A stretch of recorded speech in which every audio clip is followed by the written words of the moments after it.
Good morning, everyone. The time is now 9:32 a.m. and the date is Tuesday, January 7th, 2025. Happy New Year to everybody.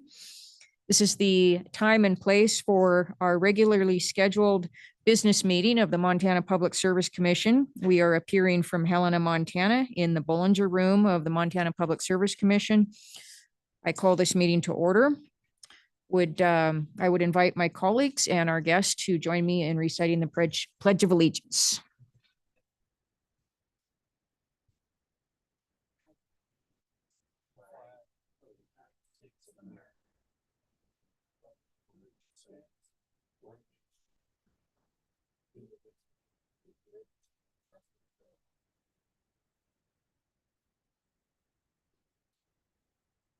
Thank you.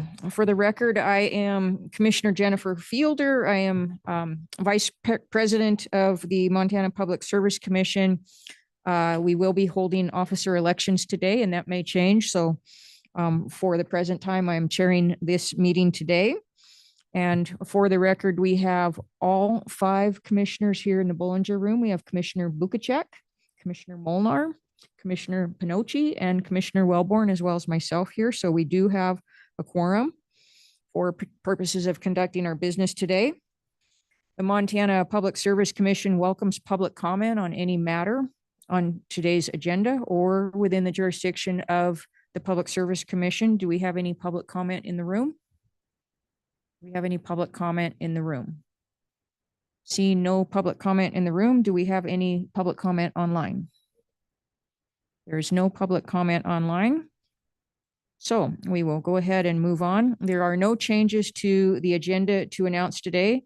So we will move to our first action item, which is selection of the PSC president and vice president.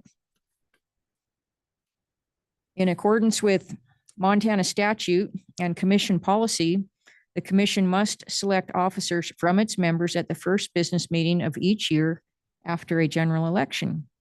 The duties and responsibilities of the commission president and vice president are spelled out in the commission's administration policy in section 2.9.3. There are also other places within the policies where commission officers have specific duties.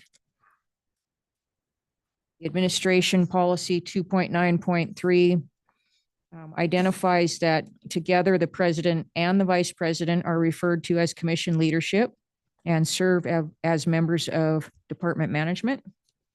The president has the authority for the general supervision of the department and to act as the department head on behalf of the commission in all administrative matters not otherwise delegated by law, administrative rule, policy, or an act of the commission. The president is the designated spokesperson for the commission and is responsible for the preservation of order and decorum. The president has the power to preside over the commission's meetings, approve department calendars, agendas, and expenditures, and designate commissioners and staff for special assignments. The president directly supervises the executive director and confers with and guides management.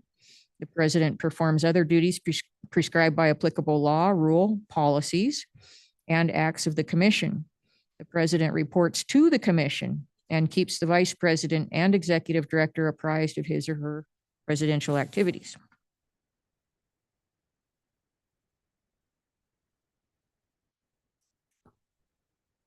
When the position of executive director is vacant, as it now is, the president assumes the role of executive director.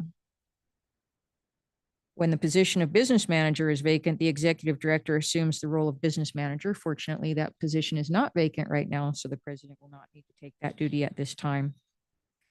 The president also fills in for other management at times, depending on vacancies. So president needs to be ready to wear a lot of hats. President needs to be reminded that they serve the commission, and ultimately is the decisions of the commissions that set forth the direction of the agency. Okay.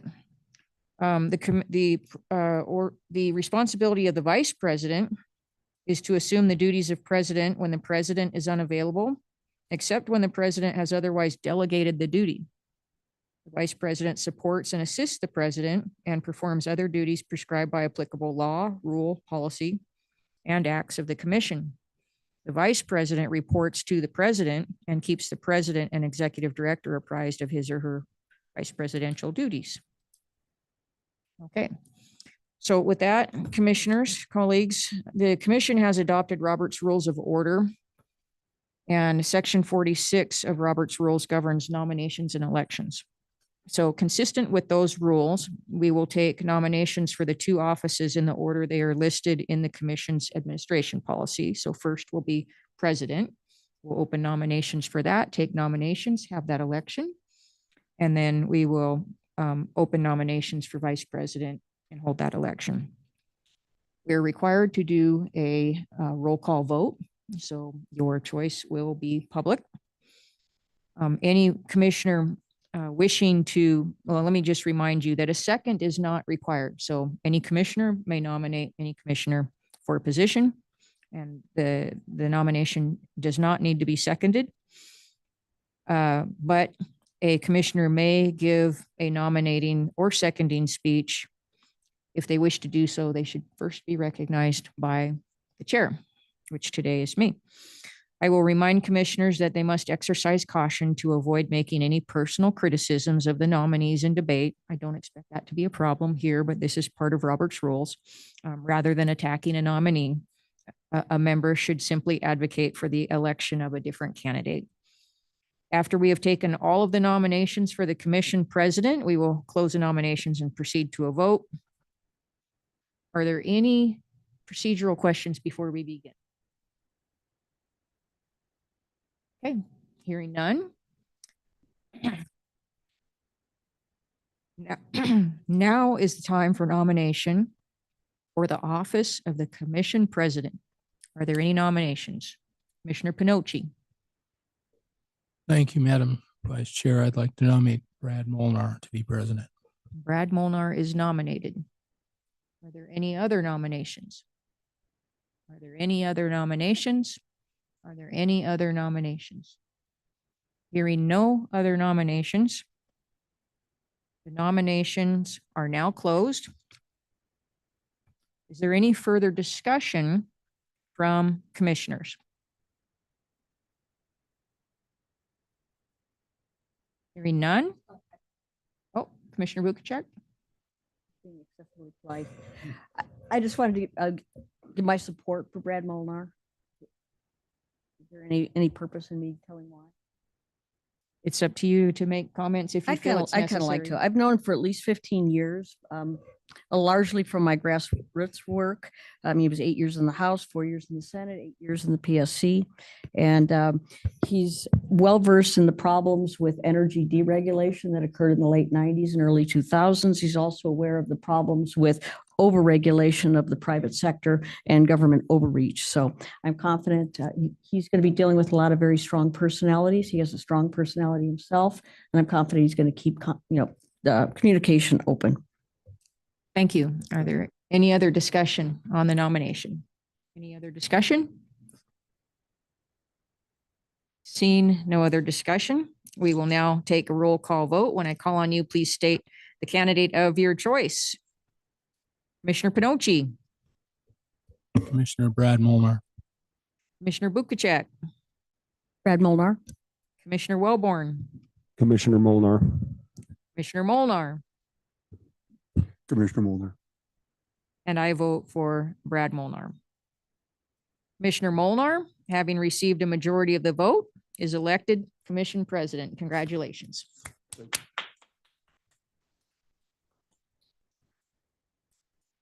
Now, Commissioner Molnar, President Molnar, you have the option of taking the gavel now and continuing this meeting, or you may designate me to continue chairing the meeting until we adjourn today. I would like to designate this to Vice Chairman Fielder. If anybody can do a good job under what sometimes is a tense situation, it's her, and I would appreciate it if she would continue for the day. I'd be honored. Thank you. All right. We will now open nominations for Vice President of the Montana Public Service Commission. Are there any nominations for Vice President? Commissioner Bukacek. I nominate Vice President Fielder. Commissioner Fielder is nominated. Are there any other nominations?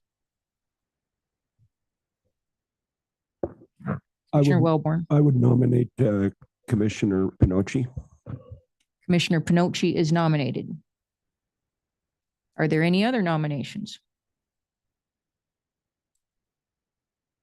Any other nominations? Okay, hearing none. Is there any discussion regarding the nominations? Commissioner Molnar. Thank you, Madam Vice Chair. Going with what you discussed on staying within the forum and not going into personalities, et cetera, I would appreciate it if both nominees could address why they think that they might be the best person to carry the commission forward with our mandate of affordable, reliable, used and useful energy, with the concerns of the ratepayer and the utility being held in an equal balance. Okay, thank you. And I failed to close the nomination, so we do have closed nominations now and discussion. So are there any other comments from commissioners? Commissioner Wellborn. Thank you. Maybe dovetailing on the President Molnar's, if in both of you, if you would maybe also touch on your personal approaches, how you see collaboration, and also your goals on carrying out what your goals would be to carry out the mission of the agency. If you could add that to your comments and touch on that, I would appreciate it. Thank you. Okay, thank you. Are there any other comments? Commissioner Panoche, would you like to take advantage of the invitation to make a bid for vice president? Thank you. Let's start by District 1 has more going on than almost all the other districts combined. Currently, we're looking at the Montana-North Dakota interconnection, which will really connect the eastern United States with the western United States, which I can't tell you how important that is or why that hasn't happened in the last 30 years. The western United States just has less power than the eastern United States, and they're going to connect the eastern and the western United States through North Dakota and Montana. This project's going to cost over $3 billion. It's going to carry over 3,000 megawatts. It's going to go through Baker, which the commission and I just visited with a hearing not too long ago, and it's going to connect in Colstrip. The importance of this connection really is attracting a lot of attention to Washington, Seattle, Oregon, California. And this is going to open up a lot of questions and opportunities for Montana. I believe that this could help lower the rates for Montanans because we'll have availability to more power. The eastern United States has more nuclear power plants. Western United States has like 3. The eastern United States has over 20.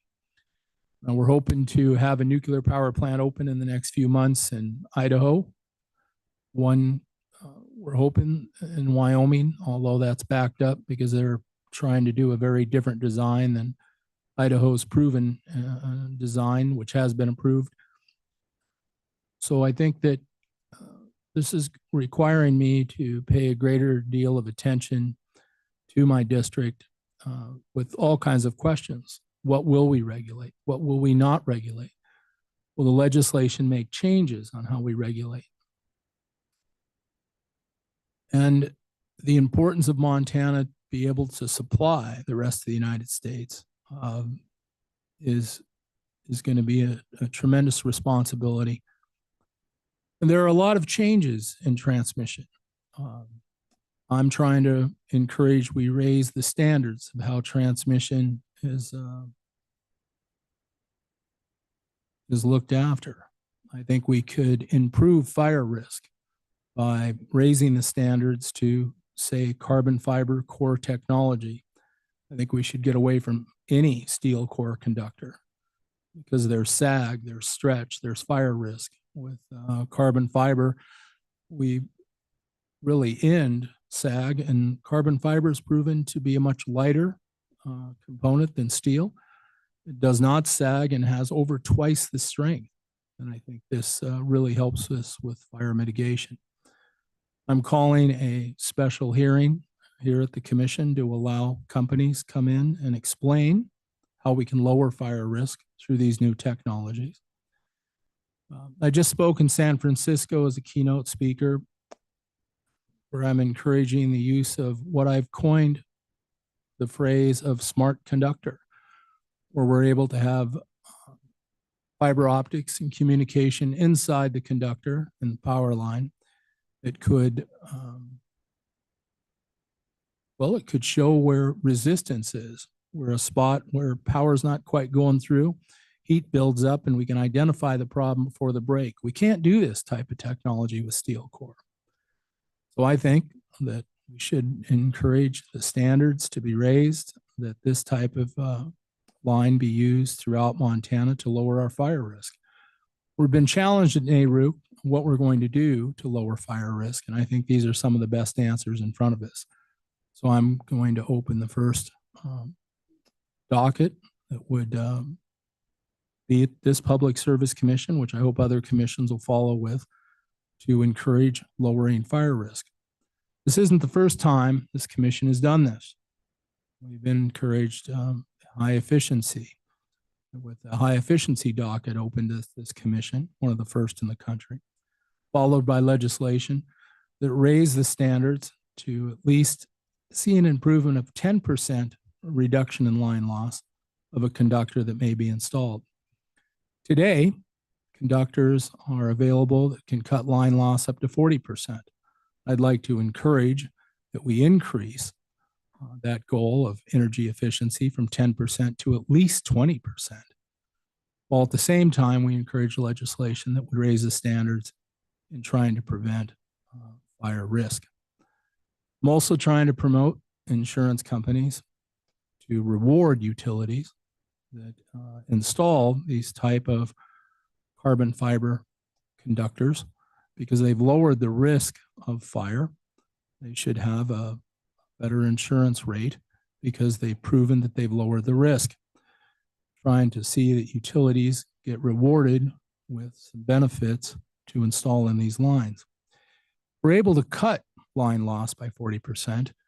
Utilities should be rewarded with meeting carbon reduction goals, because if we're able to cut the amount of energy that's wasted out of the lines, carbon credit should be given to those utilities. It's no different than adding green energy, in my opinion. We have to remind ourselves that if we prevent a forest fire from happening due to a downed power line, the carbon from one forest fire exceeds more than all the coal plants in the United States. Aren't we cutting carbon if we prevent a forest fire? So then the question comes, if we're going to make this connection through Montana, should we be using the latest technology with the ability to monitor the inside of the conductor? I think the answer is obvious. I'd like to be active in that and trying to encourage that we put the best line possible up. Some other concerns have come up that the Department of Energy did not realize while visiting with me in San Francisco. The lines that go from Colstrip to Washington are 500 kV lines. I reminded them if we reconductor with high performance lines, we can double the capacity of those lines without increasing the strength of the structure or changing the structure at all. We can double that capacity to over 1,000 kV. So then the question is, when we're installing this new line between North Dakota and Colstrip, are we putting that consideration forward that maybe we need to be installing 1,000 kV lines to Colstrip? Keep in mind, we can replace the lines under maintenance, bypassing the permitting process. The permitting process costs more than the line does. Well, if the carbon fiber line costs twice as much, but we avoid permitting, it becomes the cheaper choice. North Dakota has already shown this example by installing more expensive carbon fiber filled line that's twice the strength, but because they avoided permitting, it was the cheaper choice. Daniel Zolnikoff is very excited about this and is trying to implement this in a bill so that we have a clear understanding that this type of thinking really needs to be considered before we install any conductor. Sitting on the National Board of Electricity, we need to recognize this across the United States. How many conductors are being installed that are old technology of 80 years old with no AI availability to monitor the line, and we're spending more money on permitting, which would be the cheaper choice to go to a carbon fiber line, doubling the capacity, bypassing the permitting process. We could be spending millions of dollars that could be saved, and the permitting process can take years, while replacing the line under maintenance is far quicker. We also have more rail in District 1 than any other district. And I have more rail accidents and derailments than any other district. usually more than all other districts combined. Several people working for the rail industry and private individuals are very concerned that the railroads are trying to remove a conductor or the engineer out of the locomotive to try to save money. I don't think this is safe. I don't think this is reliable. Our goal as a public service commission is safe, reliable, and affordable. It may save a few dollars by putting in outdated technology line or removing a conductor. But if we have a derailment or if we have a down line that starts a fire, the savings disappears very quickly. To meet our three goals, I think that my district needs some extra attention towards that. I've been trying to be a leader across the country on the idea that a conductor and an engineer have to be in the front of the train at all times. And I think that all conductors should be replaced with energy efficient line that cut line loss by 40%. These lines could be in place for 100 years and over time would be the far cheaper choice and the far safer choice. Now, my constituents are trying to explain to me that this is a very important time for this district. So they've asked me to consider running for vice president. I told them I would. Making meetings in person on Tuesday, I have the highest attendance rating, and I believe I've had that for the last 6 years. I think being here in person is important, and I do too. I'm trying to represent people across Montana, not only my district, and people across the United States, not only Montana. So with that, I ask you to consider some of the issues in front of us in my district and my work that I have tried to perform to be a leader. And I'll continue to try to improve that with the legislation I'm working on currently. And the fire risk management safety dock that I'd like to open. And the three companies that have expressed interest in being here in the next few weeks when we set this meeting is AmpJack, a company that can support a current structure to be far stronger than it is without replacing the structure to hold up the power line through reinforcement, sometimes bypassing the permitting project. And also, if we're able to increase the support of a structure, we can increase the size of the power line without changing the structure out. Another company is Epsilon, which specializes in a conductor or power line that has the ability to have carbon fiber technology, the same technology Boeing is using to build aircraft, the same technology our military is using, where they're able to demonstrate that carbon fiber is stronger than steel, lighter weight than any metal, and this has tremendous benefits in cutting the weight down in power lines. As we proceed with that line of thought, we're able to double the capacity of electricity going through a line compared to the same size line with a steel core conductor.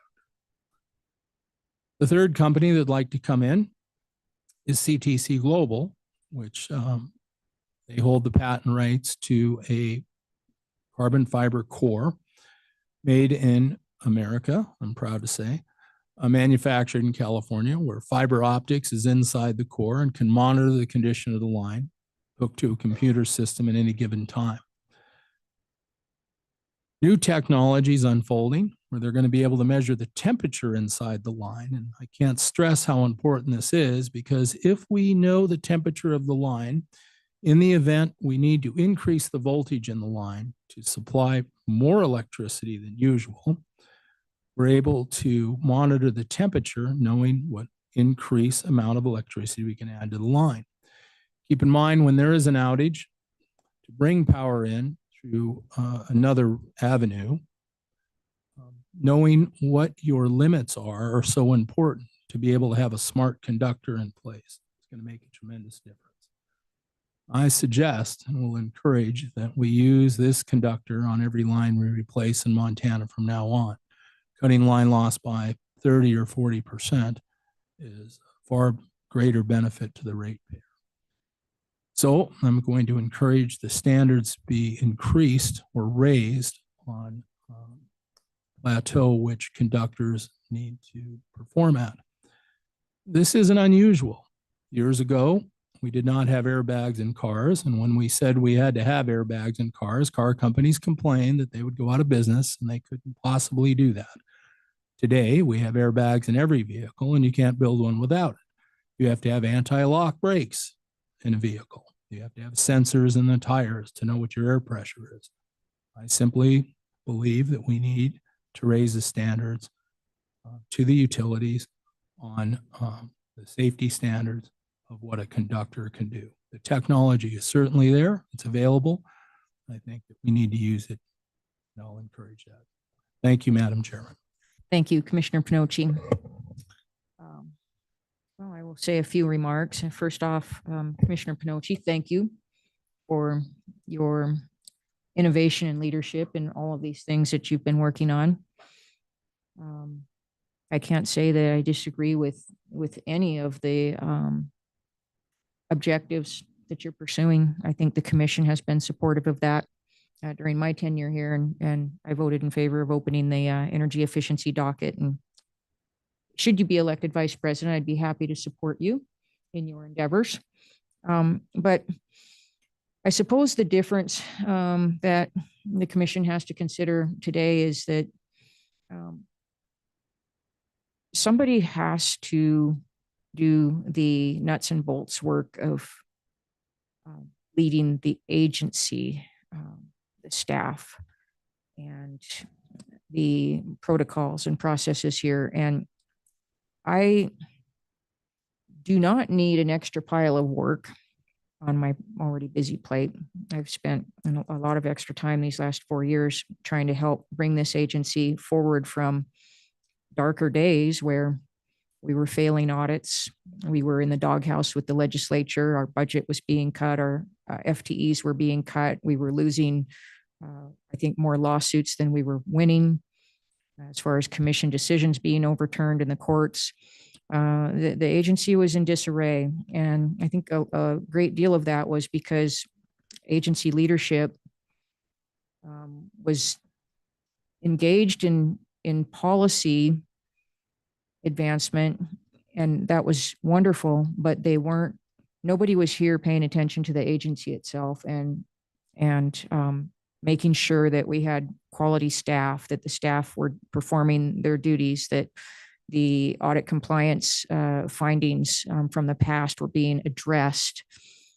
And as a result, we saw considerably worse audits every 2 years until finally the auditor issued a disclaimer on the agency and said they couldn't trust the veracity of anything that was provided by the agency to the auditor.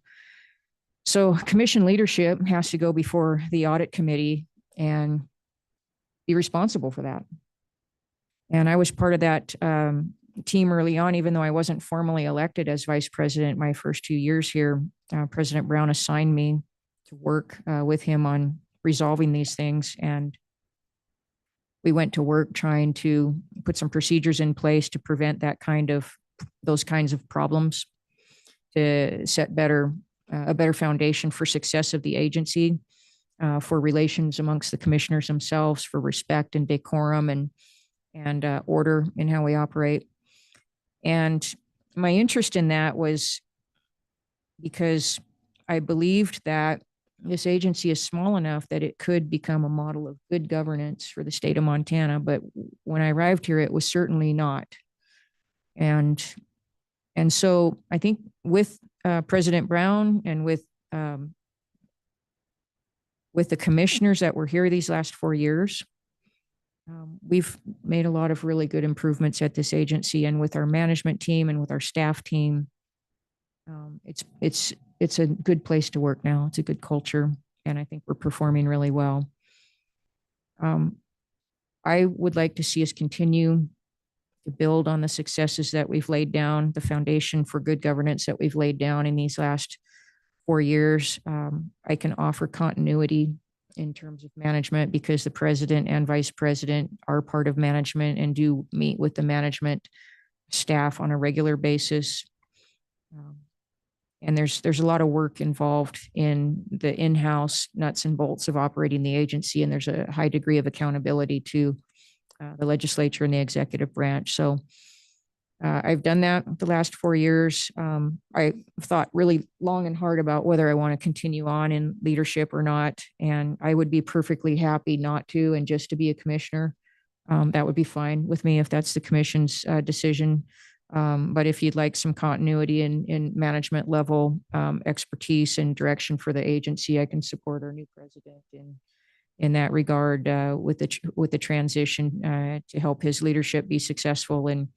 And hopefully, my goal is if the agency is well prepared, well staffed, well funded, well ordered, and we can perform the work for the public that accomplishes many of the goals Commissioner Pinocci laid out, many of the goals the rest of us have for how we should be securing our energy future for the people of Montana, keeping our trains on the track, providing good public services, providing for good public services in the areas that have been assigned to us by the legislature. So I'm willing to do that if the commission would like, and if you'd like to go a different direction, I'm perfectly fine and would hold no grudge at all for that as well. So thank you. All right, seeing no further, is there further discussion? Commissioner Bukacek. So I nominated Commissioner Fielder this time, the same reason I nominated her 2 years ago and then some. I've known her for 12 years at this point, and I've followed her Senate voting. She has a highly organized brain. She's well-spoken, capable of intellectual rigor and deep study. I mean, nuts and bolts, policy and procedure, developing the strategic plan. This is who she is and what she has done. She works well with and is respected by the legislators. In her vice president capacity, I've had the opportunity to listen to her testify before the edict and other committees. I learn a lot from the questions that Vice President Fielder asks at hearings and other meetings. Because of her various qualities, she has done great things as vice president. And I do think that continuity of leadership and management is extremely important. Thank you, Commissioner Bukacek. Any further discussion from the commission? Okay, seeing none, we will go on to a roll call vote. When I call on you, please state the candidate of your choice. Commissioner Bukacek, Commissioner Fielder. Commissioner Molnar, I have a question. Are we allowed to say why we're voting the way we are? discussion is closed Okay. and it's now time to vote. Commissioner Fielder? I'm sorry, I didn't hear you. Commissioner Fielder? Commissioner Pinocci, Commissioner Pinocci. Commissioner Wellborn. Commissioner Pinocci. This is a tough choice. It really is. I'll vote Commissioner Fielder. With that, Commissioner Fielder, having received a majority of the votes, is elected to the commission of vice president. Secretary will record the vote. And thank you.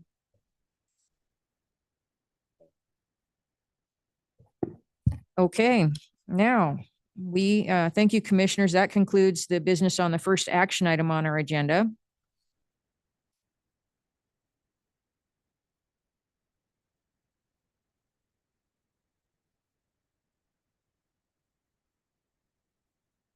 Let's move to action item number 2, approval of the commission minutes for the week of December 30th, 2024. Is there a motion? So moved. Commissioner Monar has moved adoption of the minutes. Is there a second? And the motion has been seconded by Commissioner Bukacek. Is there any discussion? Are there any corrections to the minutes of the week of December 30th? Hearing none. All in favor of adoption of the minutes, say aye. Aye. All opposed, say nay. Minutes are adopted. Thank you. Okay, moving on to our sole work session for the day. We are going to discuss the legislative dockets. I shouldn't say dockets, but legislative business. And This will be a legislative update from our External Affairs Coordinator, Mr. Trevor Graff, to the Public Service Commission. And a reminder to those that have been on the commission, and then a message for those that are new or newly returning. This is where we receive an update from staff on different pieces of legislation that may affect the agency and may be of interest to the commission. And Mr. Graff is assigned specifically and hired to keep an eye on those things and bring them to our attention for discussion. During our work sessions, the commission can discuss these things. We'll hear about them, we'll learn about them, and the commission can also take action on whether we want to support, oppose, or just monitor legislation. And Mr. Graff today is going to also give us some orientation to Ready, where you can find the information about these different bills and look for yourself, so you don't always have to go into his office to ask or do your own research through the legislative website. He'll have everything of interest to us in our system readily available for you. And there's discussion codes, threads in there and things like that that we can use that are good tools for us as a commission and with our staff team to follow these things. So with that, Mr. Graff.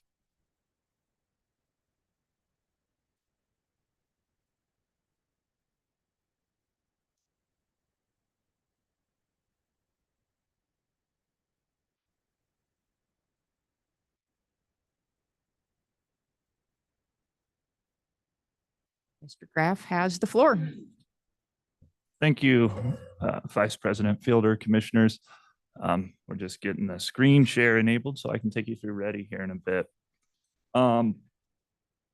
The direction for today from Commissioner Fielder was to kind of give you an orientation of, one, our proposal for the process of disseminating information to you during session, take you through the schedule, which is already busy, and also point to a couple of sections of the policy book, as well as the commission's legislative agenda.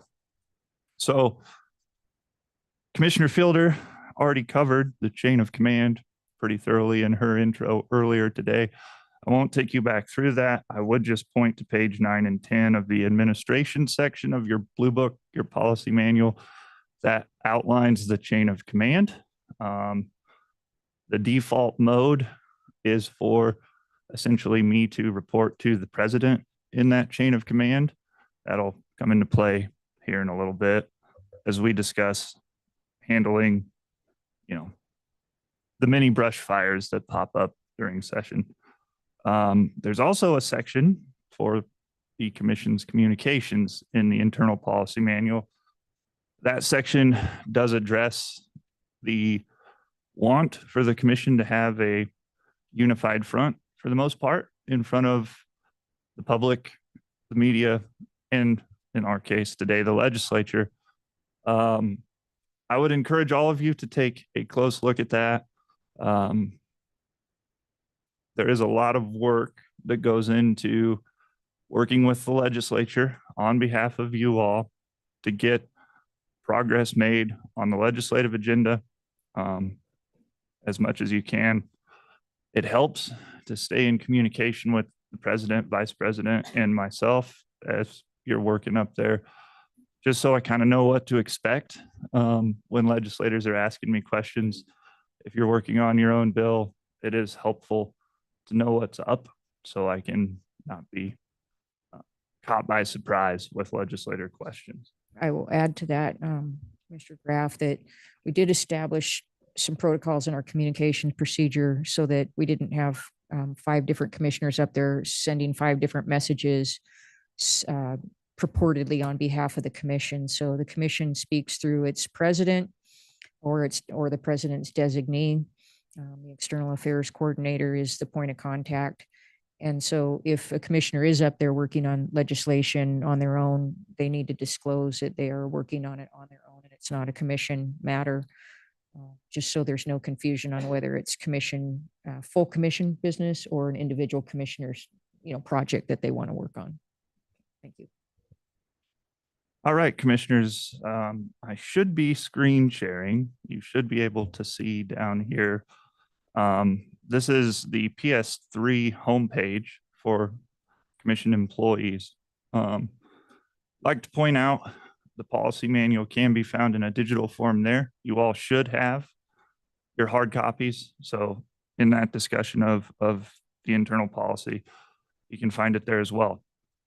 But we're here today to give you a demo of the new Ready system as it pertains to policy and legislation. So if you click the Ready system here, it'll take you to the login from the PS3 page. That's usually the direction I go. You can also find it on the home page of the website. Now, before we go through this, I want to say a massive thank you to Tracy and Tina Shorten here on staff. The three of us sat down and completely revamped the policy and legislation dashboard. We made it much more functional and certainly saved me a lot of work on the data entry front. So as you look to the left on your Ready board, yours is going to look a little bit different than mine, but the tab should be there for dashboards. If you click there, you'll see what we call the PAL dashboard, policy and legislative dashboard. And I would point out, obviously this is going to be pretty quick today. If you all would like a little more help, please stop by the office. I'll show you personally, and we'll take some time. As you look into this, the nice feature to me is this upcoming key events box that hits you first as you scroll through. This is where you'll see each of the upcoming hearings in the legislature. And as we start to schedule business meeting, work session, discussions of bills, those meetings would pop up here as well. So you'll know what's coming up on Tuesday for your normal legislative discussions. As you can see, we already have a lot of hearings on the books in the next 10 days. We'll get to that here in a bit. As you scroll down, you will see each of the actual introduced bills that we are watching as commission staff on your behalf. It does include archival bills as well. So if you would like to get rid of those, there's a filter button right here that will let you sort to just this session to avoid confusion. So I thought with that, we would start into our schedule and discussion of the bills. And since a lot of our legislative agenda are fairly simple bills, I thought I'd just use the functionality of Ready and show you those. I did print off one bill that came from the interim that's quite a bit more in depth, we'll say. We'll go through that here in a bit. That would be a bill that we need to consider taking a position on to be heard Friday. So to start, as I mentioned in the scheduling meeting, we were up in Senate Energy today for intros. We may not be. Our first four bills to discuss were up and scheduled Thursday in Senate Energy. They may not be. It sounds as if Senate Energy is going to push everything to next week. We should know shortly. That said, I'll take you through those four bills quickly. As you scroll down and see these PAL cases, if you simply click right there, it will open up each of these profiles.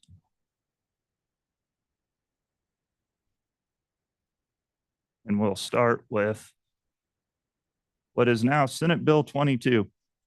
As you get into the bill page, you will see on the left side here a few different options. This front page essentially will include the bill, its current status, if a hearing is scheduled, and then the bill URL. So you can click and it'll take you directly to the current version of the bill on the legislature's website. Senate Bill 22 is a commission legislative agenda item. We requested and received pre-approval for each of these subsequent bills. This is a simple change to Class D motor carrier deadlines. It simply moves the deadline in 69-12-321-1B from 60 days to 90 days for when a hearing must be set. The reasoning from staff for that move is 60 days limits the opportunity for meaningful discovery. And in essence, often in these cases, members of the public may not have known that they were subject to what is a quasi-judicial regulatory proceeding and need counsel. Often our staff works to help those folks get things sorted out, and that can take a little longer than the 60 days. So often the commission ends up waiving that deadline in that process. Staff believes that moving that out to 90 days would reduce the instances in which the commission would need to waive that deadline. So that is Senate Bill 22. And of course, Zoom is going to be in the way. So just a second.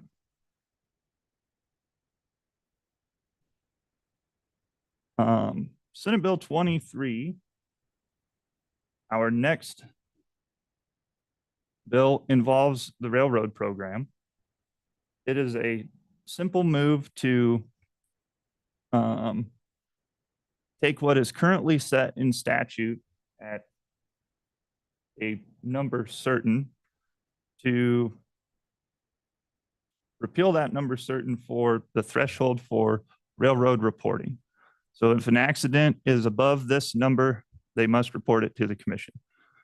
The issue surrounding that process is those numbers are also set by the Federal Railroad Administration, and we are often federally preempted when that number changes from the statute. Mr. Gruff, just to be clear, the number you're speaking of is a financial number, correct? Correct. It's a damage.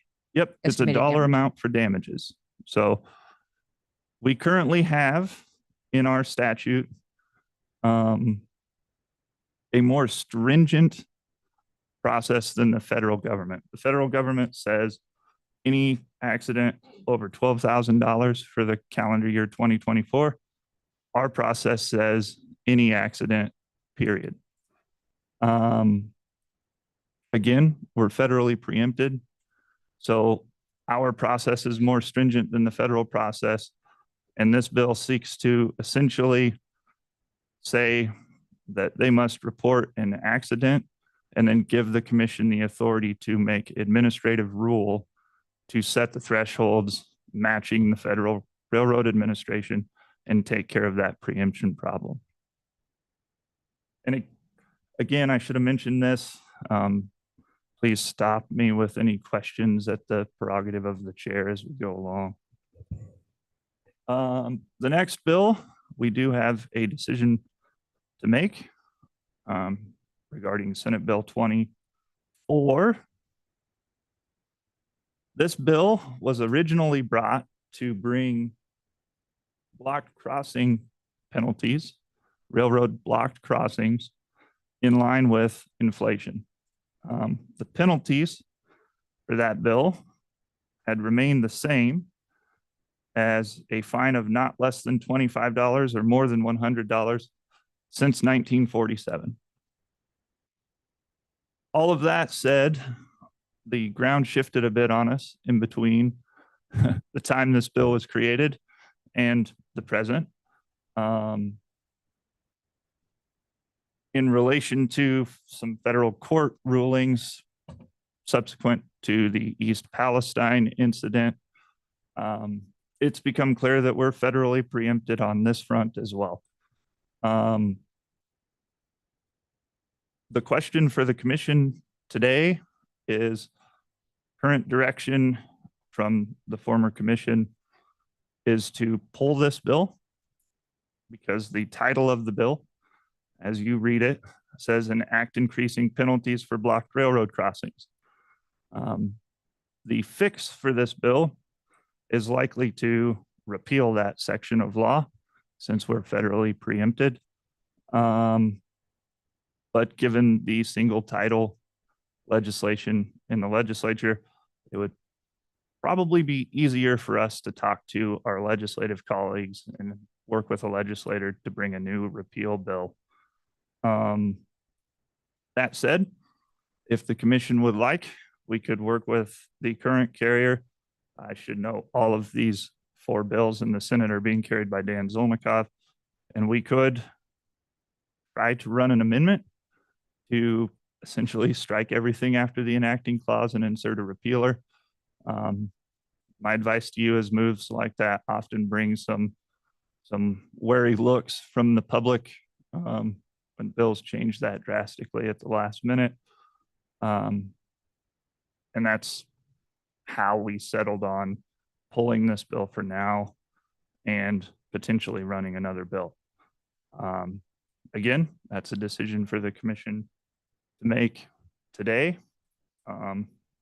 Given that that bill is up in committee Thursday and Senator Zolnikoff would like to keep things rolling.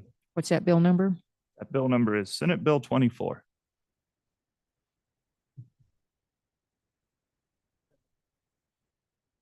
Commissioner Panoche? So I believe most of the complaints on blocked rail rape are in my district. I've had examples of ambulances not being able to get to homes, fire trucks, kids going under the train to get to a school bus, and can't get the sheriff's department to fill their role as chief law enforcement. So I'd like to proceed with going around the bill to enact the highest fine that could get their attention to stop doing that. Want to remind everybody that trains are much longer than they have been in the past, which is leading to greater problem to keep the rail within specifications of gauge. We're exceeding 10,000 feet, and it's more profitable for the railways to run those longer trains, but when they park, the blockage is far serious. I've had cattle trying to get to market, waiting so long that by the time the train moves, there is no market to go to. So I'm been made very clear to me by my district to raise the fines any way possible for the trains to understand that there's consequences to those actions of blocking those crossings. Thank you. Thank you. Trevor, just procedurally, this is a bill the commission had already voted to support. Is that correct? And reintroduce.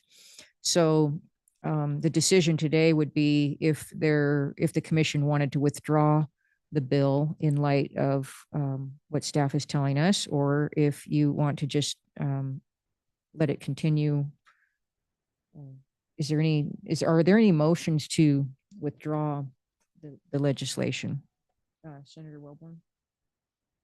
Comment, question? Maybe a blend of all the above, Madam Chair. So Trevor, if I understand maybe where your thought process is going on this is you're looking for some direction, whether we want to either proceed with this, but stand with the spirit of right sizing the bill for things that have come up. It would take a big repealer to live within the title of the bill. I mean, okay. Or start over and draft a new bill that would stay kind of in step with what the commission has already decided on. It's just a little different. Two paths forward. It's whichever one seems the most efficient or the most likely of passage, I guess is a better way to put it. Yeah, Commissioner, correct. So you have 3 options, really. We could continue with the bill as it is. You could withdraw the bill and bring a repealer to address the federal preemption of our jurisdiction here. Or we can amend the current bill with that repealer. That option gives me a little bit of pause with the single title provisions of Montana law when it comes to a bill. Because in being very diligent when we drafted this, I suggested that we make the title tight. So a repeal of this statute is a little broader than the existing title. And often when you make that move, it makes people very wary in the legislature. So I think the advice here is you have a decision to make. You certainly could proceed with this bill. It does seem to be preempted by federal regulation at this point in federal jurisprudence. So my recommendation would be that we withdraw the bill and then bring a repealer in order to clean up this particular portion of code. I do recognize, though, that there may be some intent to maintain this authority as best we can. And I suppose proceeding with the bill is still an option. Just know we are, it appears, federally preempted by FRA processes already in place. So I'll make a comment on this. The repealer, right, appears that if we were to support a repeal in this title, that would be unconstitutional, and we shouldn't do that. That would be ill-advised and against the oath that the three of us took yesterday. But, you know, Commissioner Pinocci raises excellent points, and we've seen problems, I think, in every district with blocked crossings, including here in Helena. I have relatives here in Helena that have reported this to me repeatedly. And so you have this, it's a kind of a conundrum, because you have a Federal Railway Administration program that we as a state have undertaken to, as a partner, implement. And so we're subject to federal rule. But we also, as a state, have responsibility for the health, safety, and welfare of our own citizens. Constitutional, the legislature, the governor, the executive branch, all of us that take an oath to the state constitution. So my preference on this would be to ask Senator Zolnikoff to continue with it and let the arguments and debates be fleshed out in the hearing process, and see what we learn from it.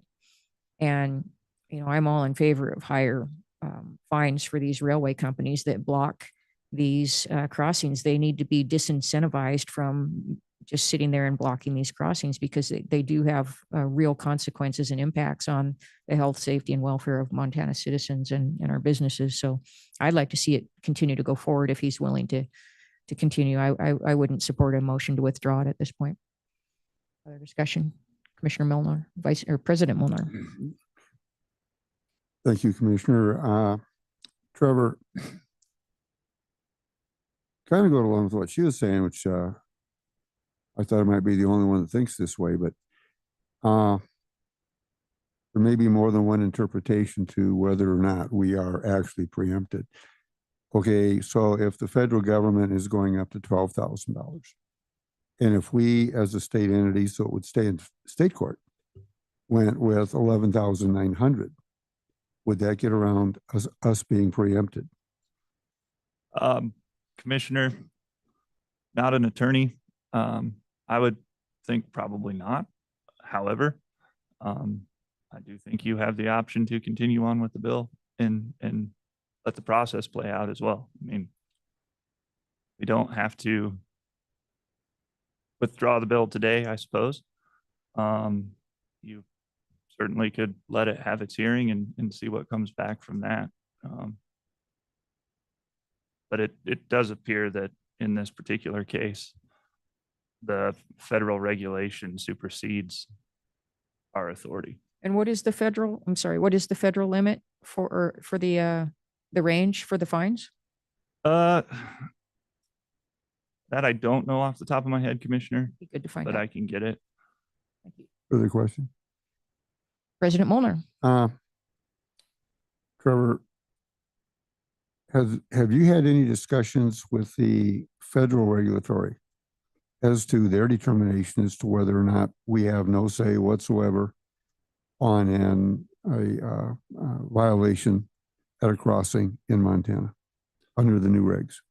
Commissioner, no, we did not contact the Federal Railroad Administration. However, we do have a more in-depth analysis of some of the jurisprudence, the court cases, the decisions that happened post East Palestine. I can get that to you if you'd like. For the question, I don't know that that's particularly helpful. What I'm thinking more along the lines of is working with them so that in their rules and regulations, we are not totally preempted from trying to protect the people of Montana. I don't know that Commissioner Pinocci has any sort of a lock on complaints on railroads coming from a town that has the largest rail switching yard between Seattle and Minneapolis. We have 3 railroad crossings, and quite often all 3 are blocked. One of my granddaughters was born after a 20-minute wait on the gurney at the hospital, and the other one was born under a deserted Sinclair station where the sign had been blown in half after a 30-minute wait. And her name is now Claire. My son is the one that cut the umbilical cord and used his bootlace to tie it, all because of trains illegally blocking all 3. We really need to, I think, at a minimum, open a dialogue with the federal regulators and say, these aren't going to federal court. You know it, we know it. Let us have our jurisdiction to protect our people. So I don't hear a motion to withdraw. I don't hear a motion to attempt to change the bill. So I think we just let it ride as previously determined. And we'll see how it goes. Keep us updated. Okay.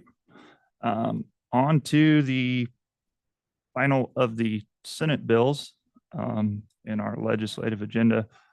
Senate Bill 51. Senate Bill 51 adjusts the telecommunications provider registration requirements at the commission. This is a request staff brought forward, essentially eliminating the requirements for specific items in those filings in statute and shifting that burden to an administrative rule here.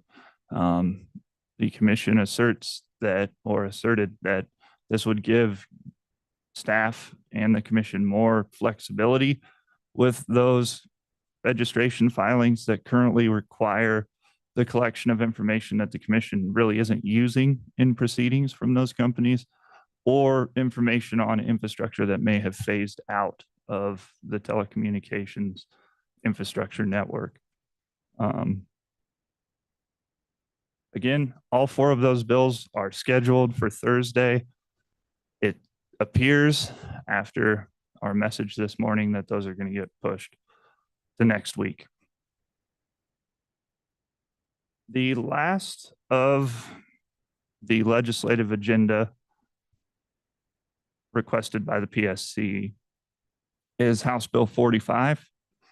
House Bill 45 is a rehash of the Telecommunications Act revision bill this commission brought in the 2023 session.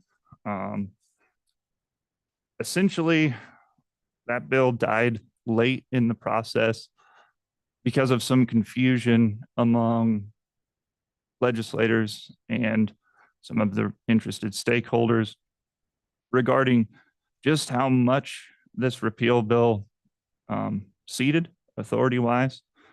There's one particular section that some senators were concerned about because it does look scary. This is a long bill with a lot of adjustments to code numbers.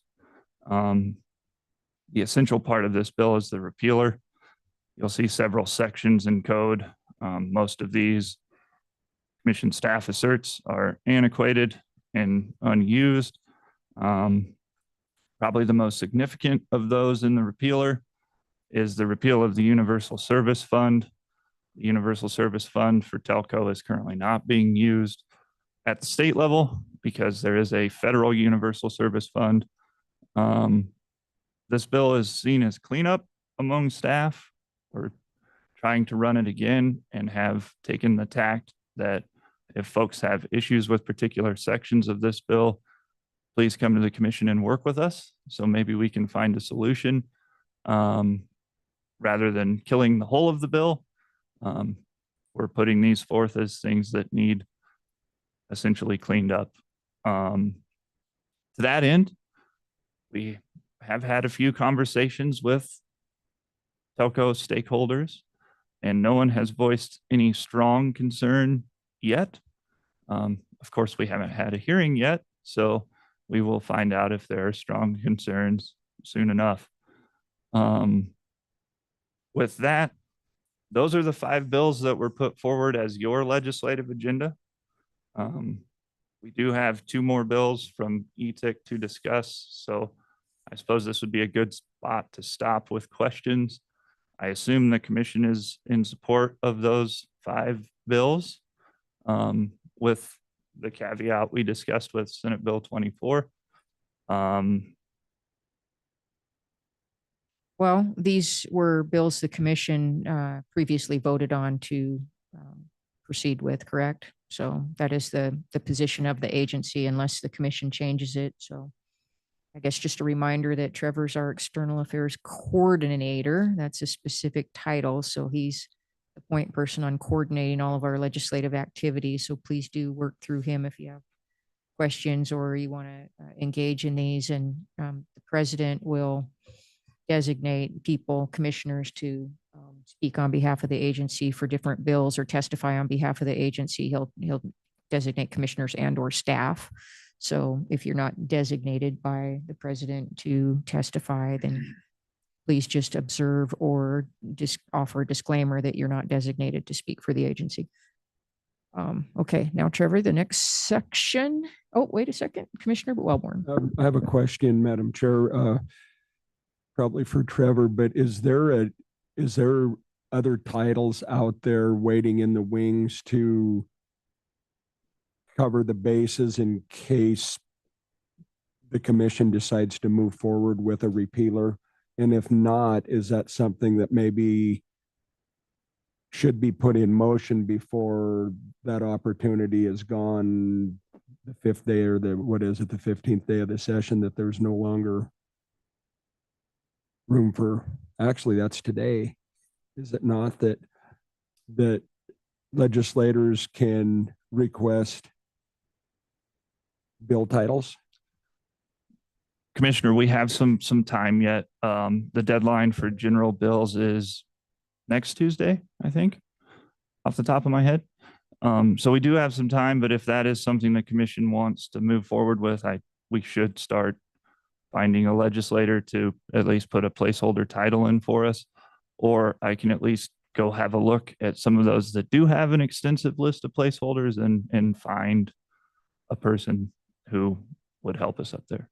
My sense is if we could get the information about what the federal limits are on the penalties for blocking a crossing, and if those align with, what the commission would like to see, then we'd probably support a repealer. But if not, then we may not.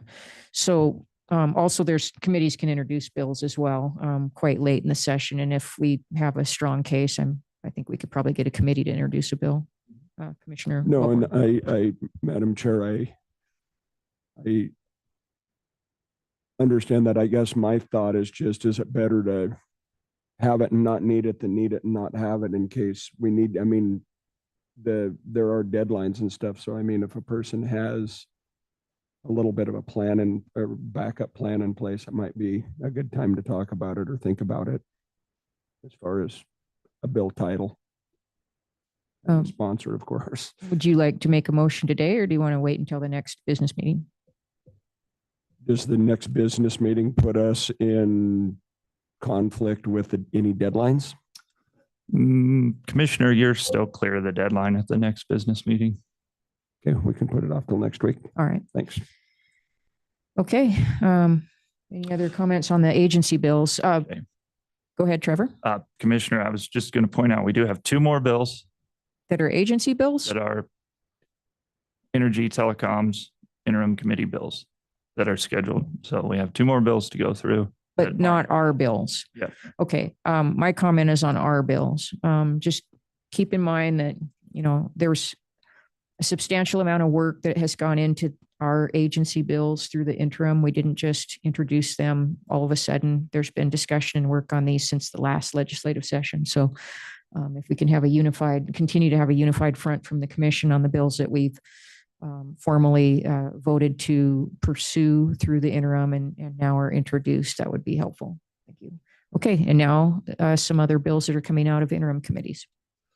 Okay, commissioners, two bills came out of ETIC this interim. The first is House Bill 55, titled Revising Public Utility Resource Planning Laws.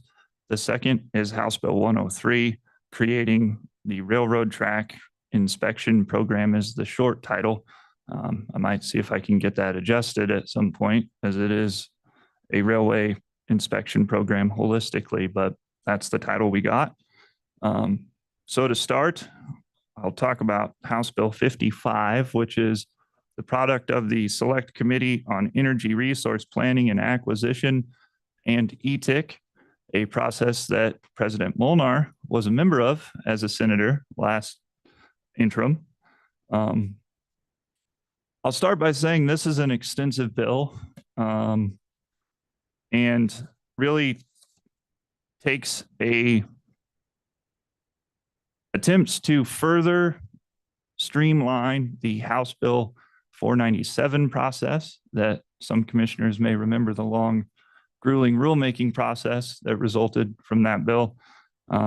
This is a furtherance of that effort. Essentially, when a utility comes to the commission to procure resources, they are subject to a competitive solicitation process. In this bill, the competitive solicitation process would be required to be overseen by an independent evaluator. It sets up the requirements for that independent evaluator, and we'll go through that in detail. It also adjusts some public comment requirements and further creates a new program at the commission requiring 2 new positions and attempts to appropriate money toward that effort. So without objection, I think it's worth your time to go through this bill fairly quickly here.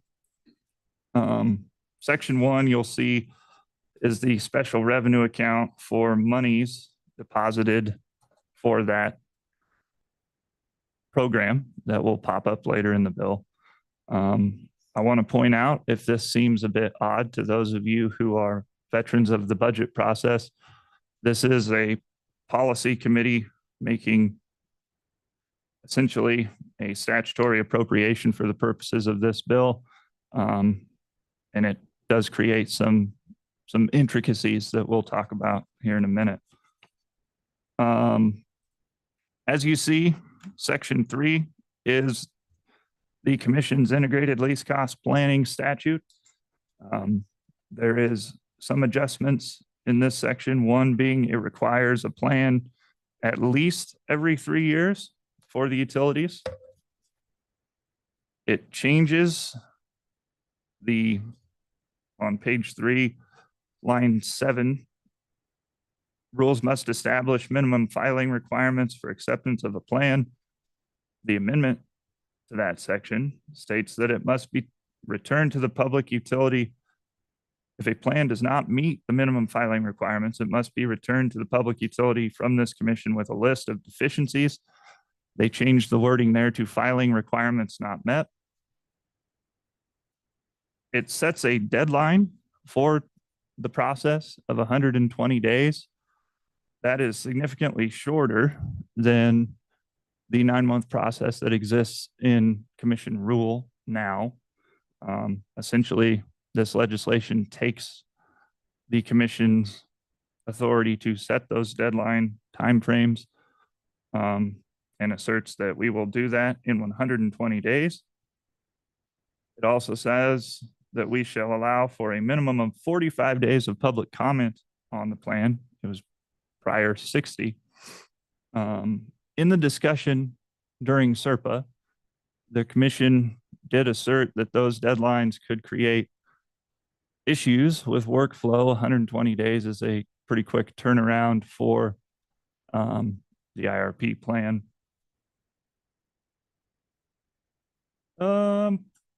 Further, it adjusted the consultant language surrounding who we can hire as consultants. Simply saying that they shall demonstrate knowledge instead of must have demonstrated knowledge of our relevant industry expertise.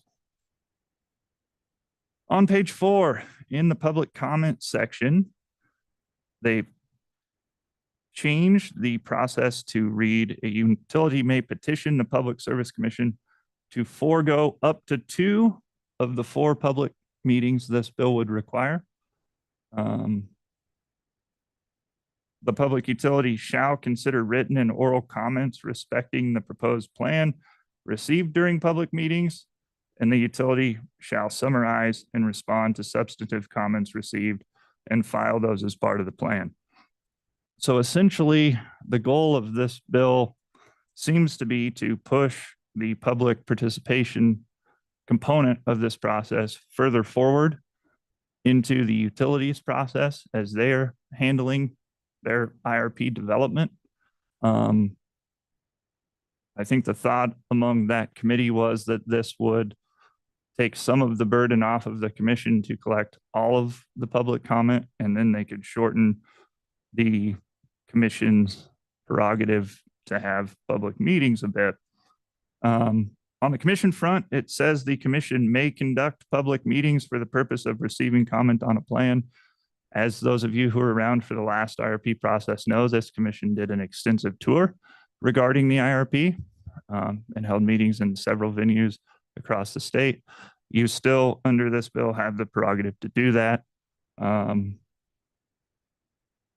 And you aren't required to do that at all if you so choose. The commission may conduct public meetings, does not require you to do that. However, it is probably efficacious for our process to gather public comment for the evidentiary record. Section 5 is the heart of the independent evaluator role. There's a lot of detail in this particular section. It seeks to set out what the independent evaluator does, and then starts to get into some of our intricacy technically with the process here at the commission. Essentially, to spare you from the bulk of the technicality here, concerns arose from, one, having the utility pick its own independent evaluator for a competitive solicitation. Essentially, to have the utility pick its own traffic cop, per se, left some distaste with members of that committee. Secondly, there was concern among President Brown with having the commission pick the independent evaluator, essentially surrounding the independent evaluator's role in a contested case proceeding. How do we conduct discovery with someone we've handpicked on our own? Ultimately, the group landed on having the Department of Environmental Quality create a list of independent evaluators, maintain that, and then the utility can pick from that list. And that person will serve based on the DEQ's approval of independent evaluators. There is some intricacy surrounding how the independent evaluator gets paid. Essentially, DEQ did not want to execute the contract for that because it will require and be subject to state procurement processes. So after the Department of Environmental Quality selects an evaluator in accordance with subsection 4, the utility shall execute the contract for service with the independent evaluator. That contract could be a boilerplate contract. There's still some ambiguity around how that would work. But as it currently reads, the utility would do that as part of the process once they've picked an independent evaluator off of DEQ's list. New section 6 on page 7 outlines further the role of the independent evaluator. Sub 3 on page 8, line 6 is the attempt to solve the problem of how does an independent evaluator have standing in your proceedings. This was left in a little bit of ambiguity at the end of the process and essentially reads, the commission shall grant the independent evaluator the right of intervention in future cost recovery proceedings. They're required essentially to submit a report at the end of the IRP process. But the question becomes, when we enter into the rate case, the contested case process, how can the commission have the opportunity to ask clarifying questions of an independent evaluator? How do you get them involved? And the answer boiled down to sub 3. The commission shall grant the independent evaluator the right of intervention, so they would be an intervener in the case. It subjects them to the discovery process as well, in our opinion. And that seems to be as close as we got to a fix for that issue from our perspective. New section 7 is the new program I mentioned. New section, or section 8, is an adjustment to the existing advisory committee statute at Northwestern. This would be surrounding the ETAC committee. It requires, the changes require the utility to publish the committee membership and also state that the committee meeting must be open to the public when a majority of the committee meeting members, vote to hold a public meeting. I know particularly President Molnar had some consternation about this section. It was discussed to have those meetings closed until they were voted to be open. And there is still some latitude surrounding when those meetings can be closed in that particular section functionally. Section 9 is mostly code cleanup where subsections have changed in subsequent parts of the code. And section 10 is the appropriation of $200,000 one time only for the commission to go out and hire 2 people. I think the most important thing to note for the commission here is $200,000 is a one-time only appropriation, statutory appropriation. That is not permanent in your base budget. So going forward, this would cover only a biennium. Essentially, that'd be $50,000 a year per person. The commission would have to seek from the budget committee permanent FTE at some point after that.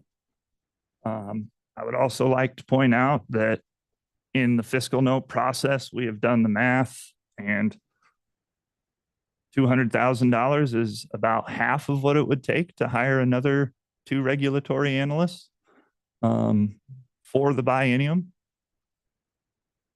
So in the discussion of this bill, I would suggest that we need to make known that if we are required to hire 2 new people, this is not enough funding to actually hire those 2 new people. And we may need to have a conversation with our budget committee as well to make those FTE permanent at some point. If not in this process this year, it would certainly come at the end of the next biennium. Question on that part, Mr. Graff. Thank you for pointing that out to us. where, does it specify that the agency would have to hire state employees, or would we have the latitude to hire contractors to do this, perform this work for us? It's, Commissioner, it's my opinion that based on the statute that creates the program, we need 2 folks full-time in seats to run the program. And where are you? It can you point me is to that section. section 7 on page 8.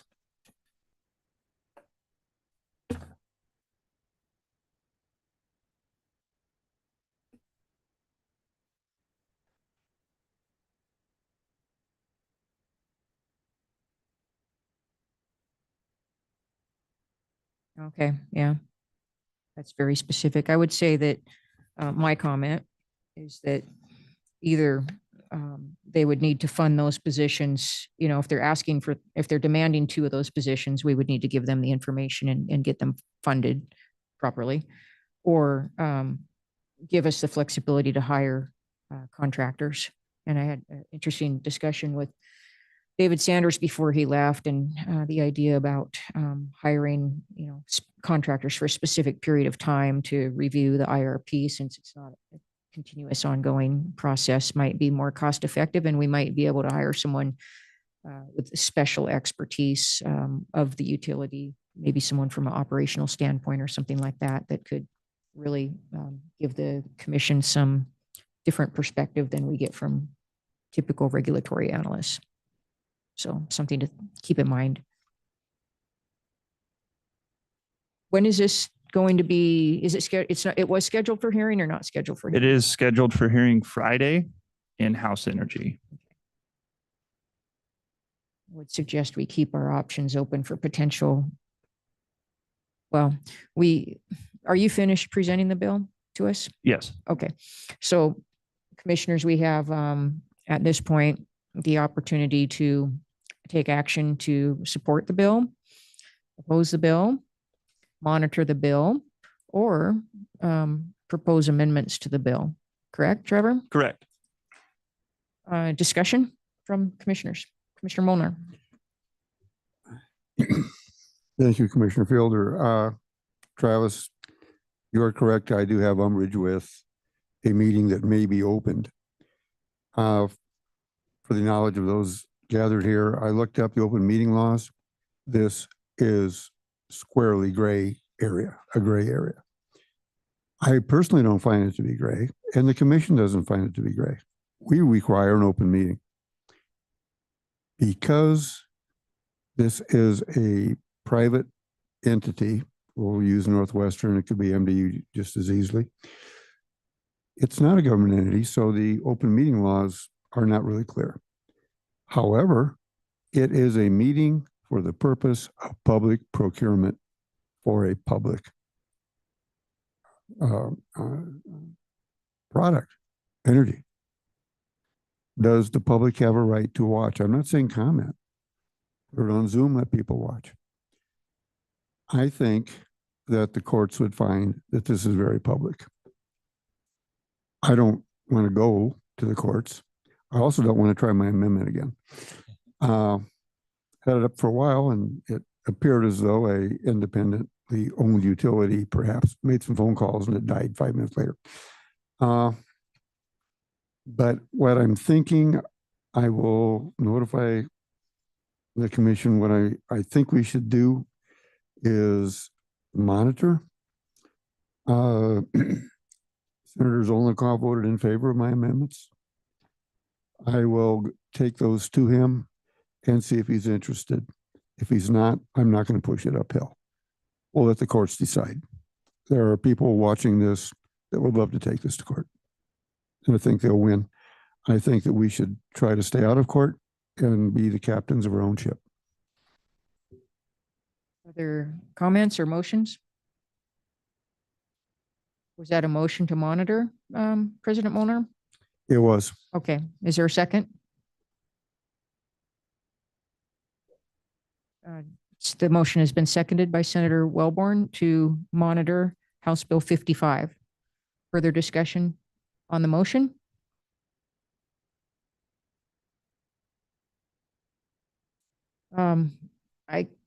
I'd like to hear if there's any objection to the thought that I expressed earlier about possibly seeking or at least discussing an amendment with the sponsor regarding the flexibility to hire outside contractors instead of full-time staff. Is there any objection to directing Trevor to have that conversation with the sponsor? Hearing none. Senator Wellborn, excuse me. Madam Chair, are you, so in the context of that amendment, are you suggesting shall, I guess, would it be a shall use a private contractor? Or would it be an either or situation depending on the situation? So there would be some flexibility built into the proposal. Yeah, flexibility is the key.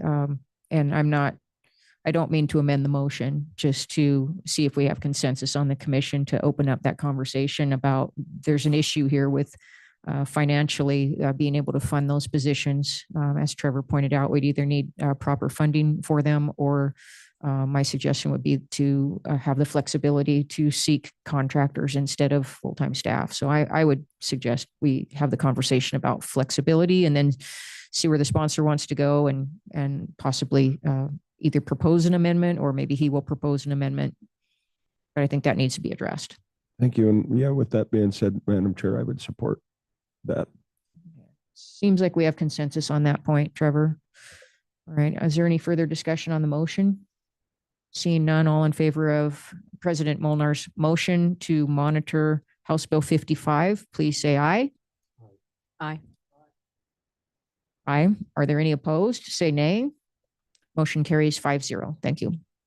Okay, one final bill, commissioners, and hopefully usually it won't take this long, but this is the first one and everything is up at once. House Bill 103 is the railway bill that came out of the Energy and Telecommunications Interim Committee in an effort to expand the railway inspection program here at the Public Service Commission. It is a fairly simple bill with one caveat. The bill looks big because it currently has a statutory appropriation in it. But essentially the heart of the bill is in statute, the legislature is seeking to require us to have 3 motive power and equipment inspectors, 2 track inspectors, and 1 operating practice inspector on staff as part of the railway inspection program. I think, ETIC has seen the derailments across the state in the past few years and sees a need to continue to bolster our partnership with the FRA and provide more resources to that program. That said, the funding, it's usually the money. That's the tricky part of this bill. Currently, the funding mechanism is a 8% annual sweep from the Montana railcar tax into a special revenue account here to fund the additional expansion of that program. It does cause some intricacy, we'll say, because the railcar tax is collected every year and it is not a static number.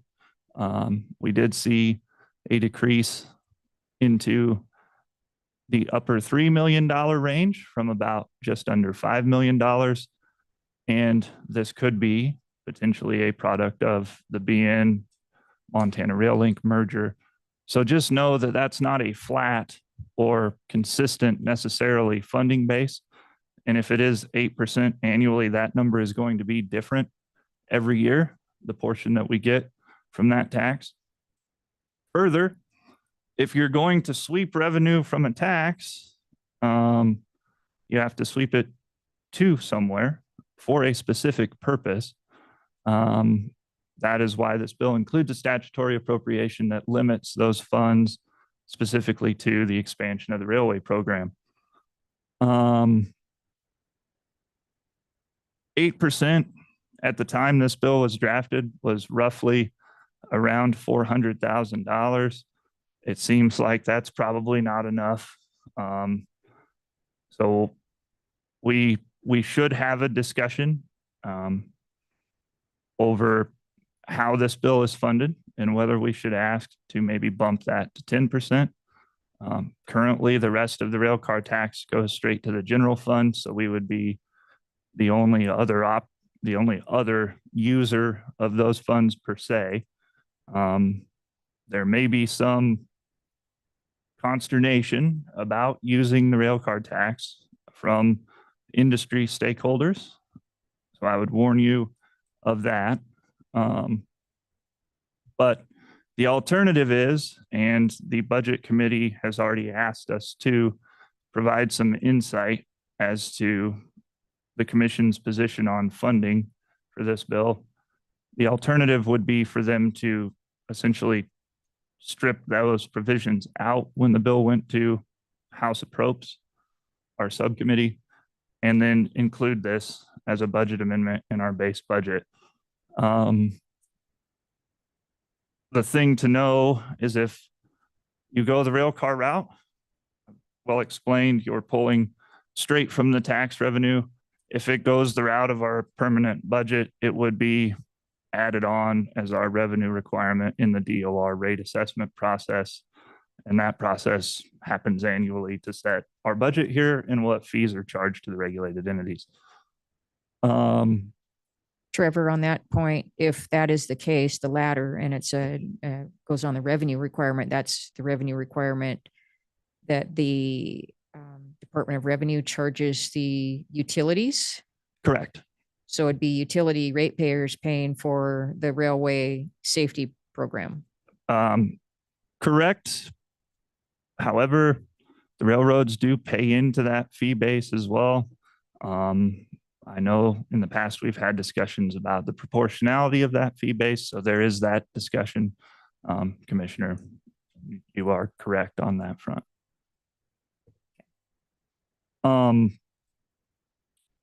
Would note that the commission position on the funding mechanism to this point has been, we will work with what the legislature gives us. We are a creature of the legislature.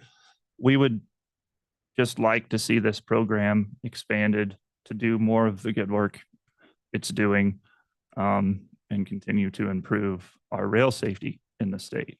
So if there is a particular position on the funding mechanism in which way we would like to go, the commission does need to decide that, because currently we have left it to the legislature and simply explain to them the machinations of how each process would work. And that is Senate bill, it's Senate bill? House Bill House Bill 103. 103. Okay, and as the bill is drafted right now, is the funding coming from the rail car tax? It is. Comments, discussion? Commissioner Panoche and then Commissioner Wellborn. So Burlington Northern's expanding, buying up some other businesses. They're experiencing record profits. During this time of record profits, they're having a increase in rail incidents. I think that if they can't conduct themselves more safely while they experience record profits, at some point, something has to be done. And I think that's the reason we're stepping in. So I simply think we should look at an option of either a new tax on something else based on, they certainly have money available while they're not demonstrating they can be safer at the same time. Now, the complaints from people inside BN and outside BN is they're neglecting track maintenance while wear and tear is at an all-time high, especially with the longer trains exceeding 10,000 feet. So with any common sense, they need to do more rail inspection if they're going to have these bigger trains. Then there's more incidents based on blockage, because when you're parking a longer train, you're going to be blocking more access points. I think we simply say that we have to look for tax from a new area. If the rail car tax is not going to suffice. Also, I don't like the idea that we're taking money from general funds and they get less so that we can do the job that the rail should be doing, which is to maintain security where their safety records somewhat the same as it was before all this started. Clearly what's happened is the increased use, they haven't increased safety to keep up with it. All right. Also been warned that aging bridges across the state with transportation with automobiles have to be upgraded, but we still have a number of timber bridges in place for rail, some of them exceeding some of the structures exceeding 100 years old, right? So they're going to have this increase in traffic, largely to do with shipping from Seattle with importation from China. Most of the China imports travel through Montana on its way across the United States. The state of Washington said they didn't want us to ship coal out of the port of Washington. And this cost Montana money on what we charge for coal. An interesting tax would be if Washington's going to dictate what we ship out of its port, perhaps what Washington transports across Montana to get out of Washington, the tax could be added to that. This would serve two purposes. It would recover what we're losing for export on coal, while maybe helping us get some money to regulate safety on rail, which mostly has to do with transportation from Washington. So that is something that seems to be fair. Washington's making a ton of money on importation from China. Montana's saddled with the responsibility of getting it through our state while our rail safety is at risk. Perhaps they can pay for it. These points have to be brought up. I'm certain if we were doing things in Washington that caused issues, Washington would point their finger at us, asking us to help pay for it.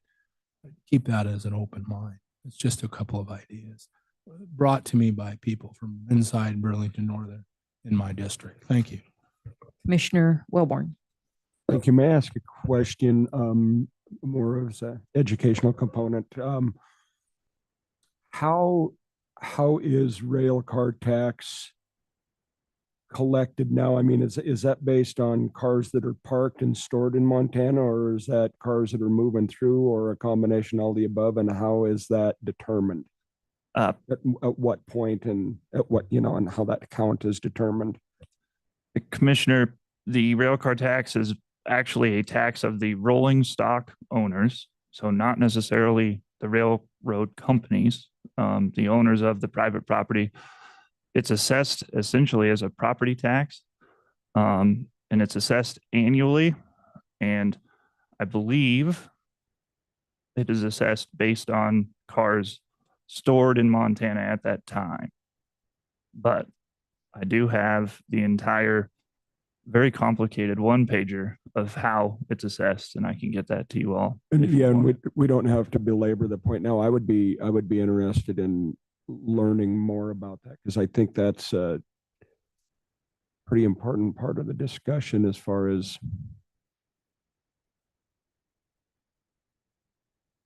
thank you. Okay, Yeah. thank you. Commissioner Pinochi. Rail cars are not usually owned, or majority of them are not owned by Burlington. Usually private companies own them, such as banks. It's an investment. Group of you said, hey, we've got a bunch of money. How could we make money? Buying rail cars is a idea to do that. And then you own the rail cars and you're paid as they're used. Who makes a decision to have the rail business go through our state for their profit should consider that the safety standards should be maintained better by those decision makers, that we're doing a brunt of that workload. Montana isn't the recipient of the majority of the freight going through our state. Other states are, yet we're dealing with the problem when they don't keep the safety standards up. So I don't know that the owners of the rail cars really have any decision-making on where their freight's being handled. Those decision makers might be better to be paying for the safety the rail, right? So keep that in mind. Thanks. Other comments? I have a couple. Thank you for your work on this. I know that our staff and Legislative Interim Committee have worked on this, and we've worked on it with the past legislative session as well. I've worked on it with our budget subcommittee, and then I'm glad the interim subcommittee for energy brought this forward because it's important, I believe, that we have the resources to do a real proper job of monitoring those things which could prevent derailments in our state. And I think this bill will do that. I think it will help equip the state to watch out for our citizens and our commerce by putting more boots on the ground and more inspectors in place to be able to ensure that we're catching potential dangers before they become, a detrimental hazard and a very expensive catastrophe for life and property in the state of Montana. So I'm supportive of the bill.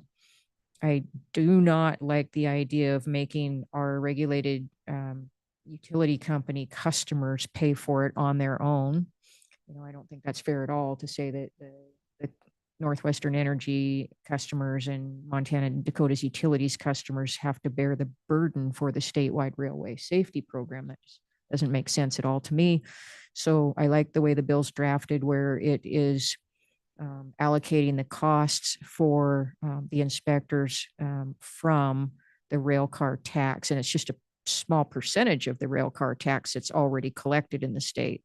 So rail car owners that are already paying a tax would not see a tax increase from this bill. What would happen is that a proportion of the tax they're already paying would be dedicated to the rail safety program. And what percentage of that tax is it, Trevor? Currently, it's 8% annually. So it's pretty minor portion of the overall tax that the general fund collects from rail car owners. So I think it's the best possible solution that has been generated. And this has been a conundrum too for the last couple of legislative sessions to figure out how to do this. And I think they've arrived at a good place on this. And I'd like to see the commission support it. So I'm going to go ahead and make a motion to support House Bill 103 as drafted, specifically with funding the program coming from a portion of the rail car tax. Second. And Commissioner Bukacek has seconded my motion. Is there discussion on the motion? Commissioner Molnar? No. Okay, we're ready to vote. All right, all in favor of the motion, please say aye. Aye. Aye. Are there any opposed to the motion? Say nay. Hearing none, the motion carries 5-0. Thank you, Trevor. I think you have your direction now. Something Perfect. else from us? I do have one more brief bit of direction seeking, so to speak. Just want to confirm what we've proposed for your schedule internally works for everyone. Planning a legislative brief during the business meeting every Tuesday. Hopefully most of them aren't this long, but we had a lot right out of the jump. We've put a placeholder on your weekly agenda daily for further work sessions if we need to have an out of cycle session as things start moving quicker up there. We've gone through the process of taking positions, so I don't need to explain that. And again, the commission designates a staff member to be the lead on the bills. I think we're going to assume it's me unless we choose someone else, unless you choose someone else. So we probably don't have to discuss that every time I unless. think based on your job description and the plan we've adopted, it's by default you. Okay. So without objections, that's what we'll work with on the schedule. Further, again, ready is a spot for you to see updates at least once to twice a day as to where the bills we're watching are. You can always start there. If I get into a situation where I know something's happening and it's mildly chaotic, I will send you all emails in the ACT team emails and we'll get communication rolling on it. If it is a 5-alarm fire, I will start calling the president and then the vice president. And then, between the three of us, we'll work out communication with the commission.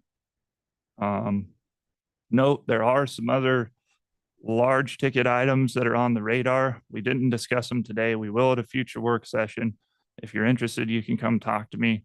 The problem right now is the language is very much conceptual, and some of it we've gotten just in discussion. There's not a lot finalized on the big ticket bills yet. So in order to streamline our process here, I think Commissioner Fielder directed me to hold off for a future work session soon when we do have those big ticket items in tow. Yep. So commissioners, just be on standby for those legislative work session placeholder days that are scheduled on Wednesday, Thursday, and Friday. And then you'll get notice if we're going to call one, and that will only be called if we feel like there's something urgent that can't be handled during a regular Tuesday meeting. It'd be kind of an emergency situation, or if we need to do a lot more work on something in particular, we want to focus our meeting time on just that one issue, then a meeting will be called. And we have them already scheduled. So I'm not clear on the process for calling that meeting, but I would assume you would work through the president to call that meeting. Yes, the plan is to work through the president as soon as we know we need it. And the president would then call that meeting essentially. Okay. And as much as we can, we'll schedule through normal protocols during the scheduling meeting, but. Good. Okay. Everybody clear on that? All right, very good. Thank you. This takes us to the end of our agenda for today's business meeting. For those that follow commission business meetings, please note that the commission will convene again for a regular business meeting on Tuesday, January 14th at the regular time and place, which will be 9:30 a.m. Later today, shortly, the commission will be traveling up to the Capitol for our official portraits, correct, Madam Secretary? What time should we board the van? Okay, so there'll be a van here to take us up, and I would suggest 1:45. If we can get on it 11:45, and it will bring us up to the Capitol and drop us off. And just a note that this is not a scheduled public meeting, and there will be a quorum in the van and a quorum in the hall. So just be cognizant to, as we move together as a quorum, not to discuss any official commission business. Feel free to discuss other matters, personal matters, and that kind of thing. But if commission business comes up, you need to step aside, make sure you don't have 3 commissioners or more in that conversation, please. All right, thank you.